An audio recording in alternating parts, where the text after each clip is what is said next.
Yes, friend! Kami ay nagbabalik. Kasama niyo pa rin DJ B-Boy Bibo. Ganda Wanda, dalawang bibig, magkaiba ang tindig. No hate, just debate! Debate! Sa katanungan, sa iyong opinion, ano ang mas mahalaga?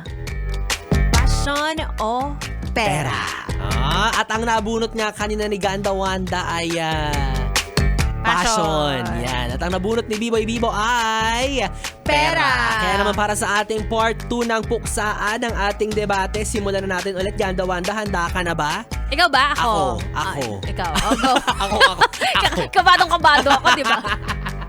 O eto na para sa ating part 2 ng ating debate. Simulan na natin ulit. Alam mo, Ganda Wanda, naniniwala ako na para sa akin, passion at passion... Ay, di, pera pala. Nagkamali. Passion at passion ay hindi inuuna. Dapat laging pera dahil ang pera ang magbibigay sa'yo ng motivation para gawin mo ang iyong passion. Rawr! Tama ka Nailusot naman. ko yun. Oo.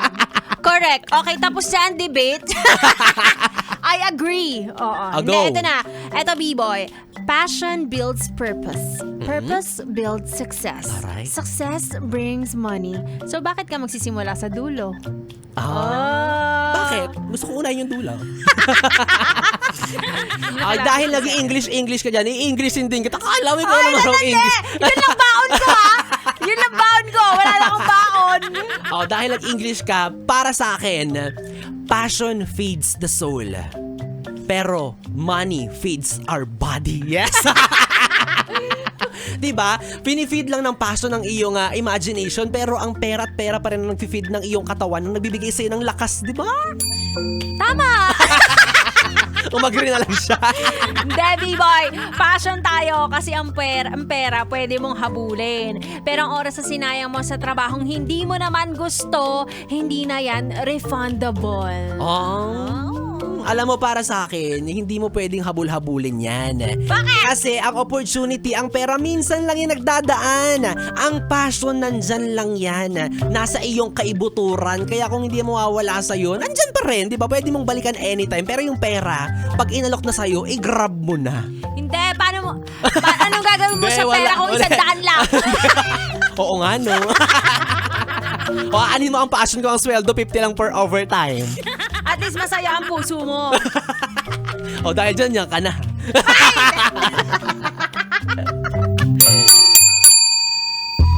Ay, nako. Alam nyo mga yes friend, talaga namang mahirap timbangin, di ba? Kung ano nga ba ang dapat piliin between the two, passion o pera. Kasi parehas yan na desire ng ating mga puso at desire ng ating pagiging praktikal. Saka desire ng wallet. Correct. Kung baga ito yung sinasabi nating wants and needs. Oo. Ang sabi naman nila, minsan, kung isa kang risk taker. Ay, sandali, may hatol muna tayo. Ano mo ng hatol mo? Ang hatol ko, ayoko na to. Ayaw mo na yan. Pangalawang biyernes na to na ayoko na ito pinaglalaban ko, pinipilit ko lang. Pero kasi alam ko merong mga nakaka-relate sa akin dyan na gusto rin talaga nila na i-push ang kanilang passion. Kasi ayaw nila na magkaroon ng regrets sa huli. Correct. Pero in my own opinion, sa aking opinion, walang nagtatanong sa panahon ngayon, mas pipiliin ko ang pera. Same tayo. Diba? Kaya Paano- gusto ko to. Pera din Correct. ako. Oo. Sometimes ang pera ay fuel for passion. Correct. Minsan naman sa ibang kaso naman, ang passion naman ang kanilang fuel para magkaroon sila ng pera. Oo, baliktad. Oo. Sabi Diba? ni Jules Contreras, may pera Pera sa sa passion. passion. Depende. Oo. Kung anong klaseng passion. Anong passion mo na hindi mo natuloy dahil feeling mo hindi ka magkakapera? Dahil wala akong pera, jet ski. Hindi. Hindi ka magkakapera. Gusto ko sabihin ko. Ay, hindi. Magkakapera ka dun. Alam ko yan. Matagal na kitang support dyan. Hindi. Ako meron akong totga Ano sa yan? passion. Ang pagdodrawing. Yan, tama. Oo. Pinag-uusapan natin yung kagabi, di Oo, ba? kagabi. Sabi ko kay B-Boy, kasi ako communication student. Bilang ikaw ay madaldal at Correct. Pero ang puso ko talaga ay nasa pagdodrawing, pagpipainting, lalo na nung bata ako. Pero, Habang lumalaki ako, syempre nagbabago ang ating mga pangarap, 'di ba? Nalaman ko na hindi siya basta-basta at kailangan mo ng pera. correct. 'Di ba? Para mapondohan yung passion na gusto mo. Oo. Yun yung wala ako. So hindi ko siya natuloy. Ay, sayang naman. Ngayon, matanda na ako, wala pa rin akong Nawala na yung passion. nawala pa rin yung pera. Oo. Pareho, 'di ba? Kaya sa mga nakikinig diyan, kung meron kayong chance, i-grab ninyo ang opportunity. Kung ano ba, lalatagan kayo ng pera para gawin ang inyong passion. Passion o swerte? Pero wag illegal Diyos ko naman. Wag naman. Oo. 'Di ba kasi minsan dumarating yan sa tao ng sabay. Oo, correct. At ang swerte Diba? ng taong Ang yun. swerte talaga ng Di ba tao yung na yun? ginagawa mo yung passion mo habang kumikita ka ng pera? Oo. Kasi na ba mga example na iisip mo? Ako feeling ko kunyari si Heidelin Diaz. Yan, di ba hindi rin naman biro yung pinagdaan niya. Wala rin naman siyang pera nung una. Pero since pinush through niya yung passion niya, akalain mo yun. Oo, alam mo, minsan din nasa suporta ng nakapaligid Correct. sa'yo. Oo. Na parang ipapakita nila sa'yo na, sige gawin mo lang yung passion mo, ako ang magtutustos sa'yo, diba? Gagawin ko yung ipoprovide ko sa'yo yung mga kailangan mo, basta gawin mo lang yung bagay na saan ka masaya. Pero hanggang kailan? Correct. Diba hanggang kailan ka aasa sa iba na ginagawa mo yung bagay na makapagpapasaya sa'yo pero wala kang sariling pera? Correct. Meron naman dyan iba, parang sila, nagtitiis muna sila. Iba muna ang kanilang pinipursue. Kumbaga nag-explore muna sila. Correct. Tapos kapag dumating na yung time, ay kaya ko nang suportahan yung passion ko. Oo, Sa diba? kanila ginagawa. Kapag nakapag-ipon-ipon na sila. O halimbawa, nag-ipon-ipon si Ganda, nakapag-ipon-ipon na siya, mga 70 na siya na nakaipon. Oo. Tapos ang passion niya, paragliding. Hindi. Hindi na kaya ng buto-buto. Oo, 'di ba kalaban mo rin diyan oras Correct. 'di ba? Oh. Sa time na ay kaya ko na paintingan ko na lang yung kwarto ninyo. Magpapandalism na lang siya. Di ba? Nakakaloka. Basahin natin yung mga comments ng ating mga yes friend na nakikibahagi ng kanilang opinion. Wala naman Wala nagtatanong. tatanong. Oo, yung mga opinionated dyan. Sabi eto ni na. Mike Martinez, sabi niya, ang mas mahalaga ay passion sa pagiging wala. sabi ni Helen Sebastian, Oh. Team DJ B-Boy Bibo, Team Pera. Pera pa rin talaga. Diba? Hoy, kating nyo ko! Ay, kalimut namin. Ano pang ibang sabi dito? Sabi ni Bunch Santos, ang pera kikitain mo yan, pero yung passion mo, masaya kang ginagawa mo yun kahit wala kang talent fee.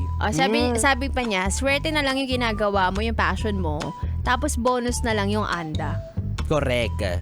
Ay, nako. Kaya, Siguro yung may mga generational wealth, mas mabilis sa kanilang i-pursue ang passion. oo. May mga tao kasi na kumikita Correct. sila ng pera to survive. Oo. Hindi para... For survival talaga. Oo, survival lang. Pero yung nga i-pursue yung magsisimula sila ulit. 'Di ba? Kasi kasabay ng pag-pursue ng passion mo, pagkain mo ng 3 beses sa isang araw. Correct. Pagtulong mo sa pamilya mo. Diba? Sabi nga ng sikat na linya ni Catherine Bernardo, diba? Hindi ka mapapakain ng passion na yan. Pero sana wag naman mamatay yung hope ng mga yes friend natin na, diba, na mahal yung ginagawa nila. At Correct. umaasa nakikita sila ng malaking pera through their passion, diba? Sana wag kayong mawala ng hope kasi iba-iba naman talaga yan. Kagaya nga sinabi ni Ganda Wanda kanina ay depende sa taong nakapaligid sa'yo at depende sa sitwasyon na kinalalagyan mo. Ito last comment, sabi ni Jomar Kakal, masarap kumita ng pera out of passion. Kaya kung magagawa mo yun, edi ikaw na. Diba? Hindi talaga. Hindi mo rin talaga makukuha lahat. Swertihan pa rin. Oo. Sabi ni Sexy Megan, ang sagot niya dito, pera. Ang dami nagsasabi ng Pera! pera.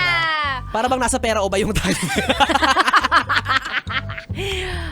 Pera. Ay, siguro, marami talagang pera ngayon kasi sa panahon ngayon, yun ang kailangan nating lahat. Tama. Kaya Diba? daw sa susunod, yung siguraduhin mo, sabi ni Jules, na dapat talaga ang passion ay may pera. The arts should be compensated well dahil yan ang bumubuhay sa kultura at komunidad. Budgetan ng art at humanities. Tama! Grabe, tama. Yun I love the point. Ibili nyo ako ng bukas, acrylic. Tsaka ng canvas.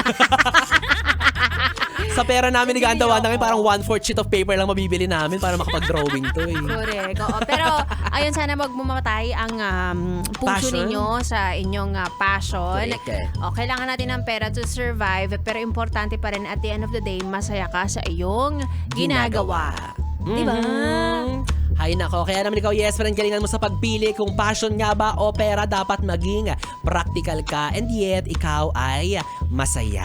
O abangan nyo ulit next week, next Friday. Wala Hoy! pala. Next Ikaw na Friday, lang! magpapadasal tayo.